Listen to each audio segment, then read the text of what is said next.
Good evening, mates, and welcome back to Stories from the Grave. I hope you don't mind me having my usual late afternoon iced tea. Thank you again for getting this for me, Igor.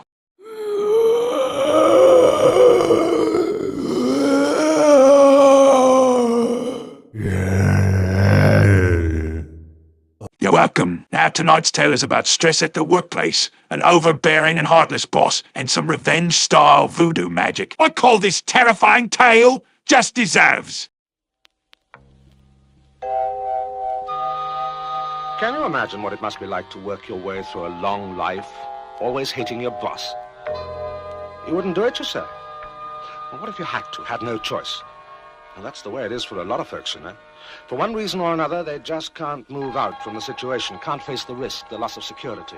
Spend their lives full of fear and hatred and misery. For them, there's no way out. They're in a trap, a tight, binding straitjacket, forever. And the only release they ever get, can ever get, from the fear that crushes their spirit and keeps them in that prison of their own making, is the certainty, the absolute, unchangeable knowledge that the whole thing, the awful misery they've put up with, was wasted. And that they're going to lose their job and their security after all. Well, that's how Minnie Klein found her freedom, her strength and courage, after a lifetime spent cringing from life and the same awful, arrogant, selfish, exploiting boss for the best part of 40 years, since she was 25 and widowed. Well, then she desperately needed the money she could earn as a seamstress in the garment district. Then he'd given her a job, and she'd been grateful. Not for long, though. It wasn't long before he beat that out of her with overwork, underpay, and far, far too long hours. He'd broken her, kept her, and now he was through with her. He'd ruined her life and her kids. Oh, yes, the long hours meant she couldn't be around enough. He'd run wild, and she'd lost him. She was slowing down now. Eyes weren't so good, so she was through. End of the week and no arguments. Just like that, she was liberated. Took her a few days, terrified hours to see it for herself. Hours when she cut through the fine stuff she'd worked with those 40 years, automatically, unseen. And then she saw that she was free. Free to hate him, hurt him if she could, because she couldn't be hurt, frightened by him anymore. How then? How could she revenge herself for that wasted life?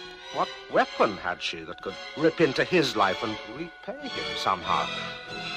The release had set her mind to working in a way it hadn't for years. It flew, spreading itself across unimagined, unimaginable cruelties, punishments. What? How? What did she know about him? He was greedy, selfish, arrogant, intolerant, cruel, superstitious, dishonest, humorless. Wait. Superstitious. Yes, superstitious. Something there. Some way to burn into his soul and destroy it through his superstition. What could she do? What might he believe in and be unable to stop? Have to believe in enough to be hurt by it. What was it he'd been on about and she'd overheard? Voodoo, wasn't it? Yes, he believed, really believed in that doll business. Make a doll of the one you hate and what you do to it happens to them. And then the idea took hold of her utterly. She caught the conviction, the truth of it, and trembling, took cloth and scissors and deftly, carefully cut out a perfect silhouette of her boss. How she did it, hell only knows. She was a cutter, a seamstress, not an artist. But that cutout was perfect, real, caught him in every detail. None who knew him could ever doubt that it was him. And when Minnie saw what she'd made with her shears, she knew she held her boss in her hand and could destroy him. She had been a good person, a gentle person, all her hard, worn-down life, a powerless person.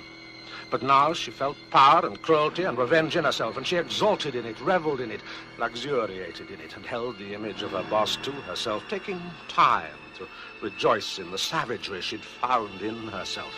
All those bitter, black emotions welled up in her, consumed her, filled her with an ecstasy her goodness and generosity and gentleness had never offered.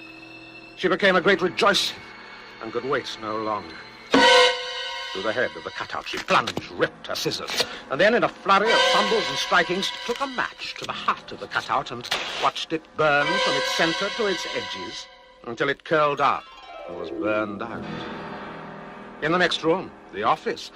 A boss staggered, screamed in agony, grasped his exploding head and fell. Hand flew from head to heart as the clamping spasm tore into it. He drew himself into himself, curled in on the pain with awful pain to reduce it, squash it, and relaxed in death, only as the ashes separated and fell apart next door from Minnie's cutout. A stroke he died from, followed by a heart attack. And only Minnie disbelieved it.